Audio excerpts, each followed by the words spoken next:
Hi guys, today I'm going to show you how to change the strength in night light on your computer. So first of all, right click on your mouse and then go to display settings. Now in here you can see the night light settings and we need to click on there.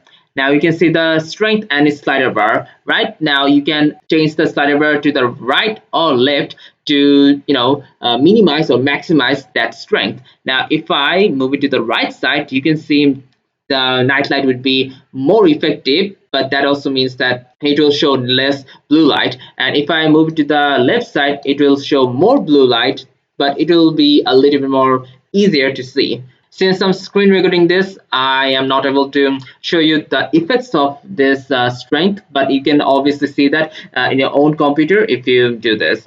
So that's how the nightlight strength slider works, and you can change the strength from anywhere you like. So thank you everybody for watching this video.